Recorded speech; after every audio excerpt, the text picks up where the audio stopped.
Hello বন্ধুরা, কেমন আছো তোমরা সবাই? আমি আজকে যাবো শিডিউসের মেলায়। তো আমি পুরো রেডি হয়ে গেছি এখন। তো আমি যাবো আমার বান্ধবীর ফ্যামিলির সাথে, তার জন্য একটু লেট হচ্ছে। তো চলো যাওয়া যাক। তো আমি এখন সাইকেল নিয়ে বেরিয়ে পড়লাম, কারণ আমার বান্ধবীর বাড়িটা একটু দূরে আছে।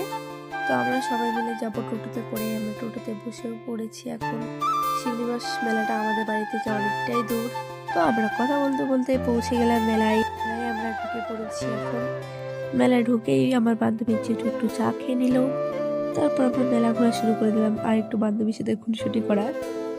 আমি আমার বান্ধবীকে বলছি, আই একটু আমার সাথে। মেলায় গিয়ে আমার ঘুগনি খেতে খুব ভালো লাগে, তাই আগে ঘুগনিটা খেয়ে নিলাম। তারপর ঘুরতে ঘুরতে এই দোকানটার সামনে পড়লো। এগুলো দেখেই পুরো ফিদা হয়ে যায় আমি। বাড়িতে দুটো ভাই আছে, তার জন্য দুটো এগুলো নিয়ে নিলাম দোকান থেকে। মেলায় গিয়ে মোমো খাবো না, এটা কি হতে পারে বলো? তো আমরা বেরিয়ে পড়েছি বাড়ির জন্য, কারণ অনেকটাই রাত হয়ে গেছিলো। দুটো তিনটে জিনিস আমি কিনে নিয়ে এসেছি। তো আজকের ভিডিওটা এইটুকু, বাই বাই।